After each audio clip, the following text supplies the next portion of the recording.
when you have a bird that you've been calling at, and when he breaks that it's not even a certain yardage.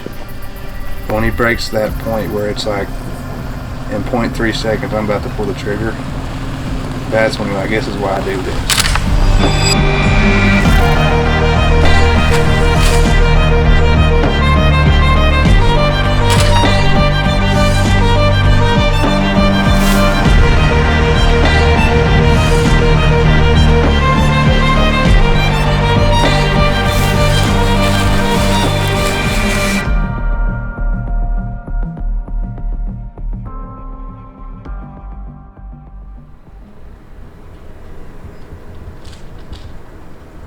Alright. I got you, Tenderloin. You're a sweetheart. That's exactly what I would have got. You're way too tall for this truck.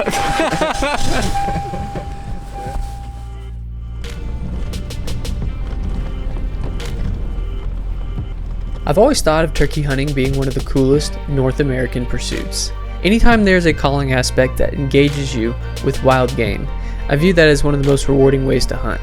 Don't get me wrong, the patience that's required to wait hours in a tree stand has its own set of rewards, but it isn't really my MO. I like the opportunity to be aggressive with animals and laugh off your mistakes afterwards. This is how I found myself in a moment's notice trekking across the country for the opportunity to learn from some of the best long-bearded assassins I know. Most namely, Kyle Cates. We might slide up there, Cherry Branch again, around 1 o'clock.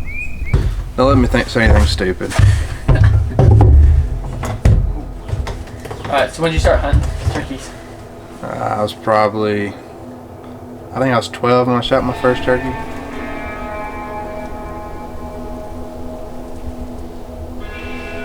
If you could shoot turkeys in any way, how would you do it? No decoy. Hardwoods.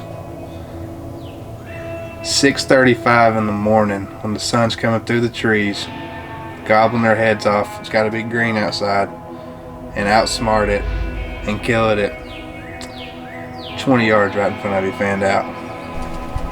The way they gobble, the way they come through the woods, it's addicting.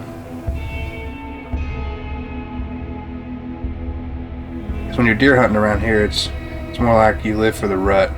You don't have certain techniques where you go out in October and try to figure out the pre-rut or early season food patterns. It's all acorns here and there's acorns everywhere, so you can't really pattern deer. But turkeys, you can do all types of different things. Chase wise, you have 5 or 6 different options you can choose each day on how to kill a turkey. I think we were 13, maybe 14 years old, and we walked all the way up the side of the mountain. I mean, a long ways, straight up and down, and we were calling every 100 yards, and nothing was even gobbling at all. We still kept on trucking all the way to the top, and we got to the very, very top, and he looked at me and said, "I'm gonna call one last time." He just went on, just soft yelp. Sure enough, triple gobble, 100 yards from us, 3 of them. And sure enough, we're like, oh no. I think we walked 50 yards where the logging road bends around, and sure enough, we gave the call one more time. We got behind the fan, and then here they come, and this bend was 10 yards from us. I mean, when they wrap around it, it's game over. And here they came. They said, "All right, count to 3. You get the left, I get the right."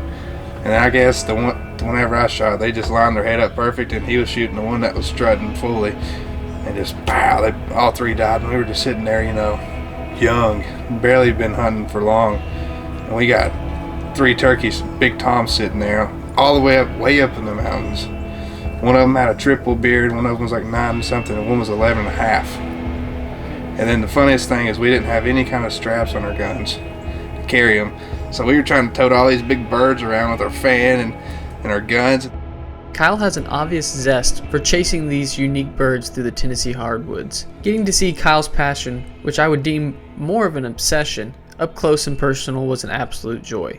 Unfortunately, my arrival to their neck of the woods also brought along a cold front that dropped the temps to down below 30. This sudden drop in temperature reduced their movements and vocalizations, making for some very difficult turkey hunting conditions. It had been 10 years since Kyle had been skunked on an opening day, and based off our phone calls to other turkey legends in their community, we weren't the only ones having a hard time. The next few days we hunted very hard, but to no avail. Things were just not breaking our way.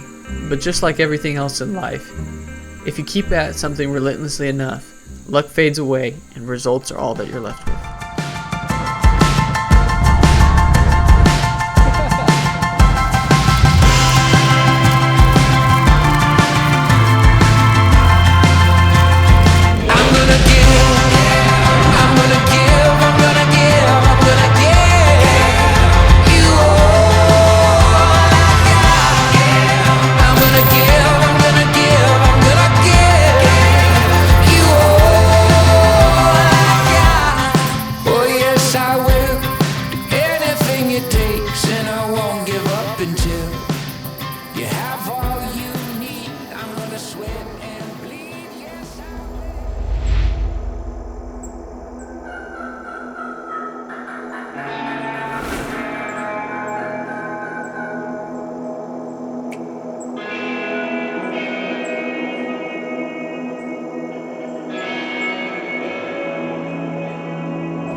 Yes, sir! Let's go! Did you get it? Yeah, baby.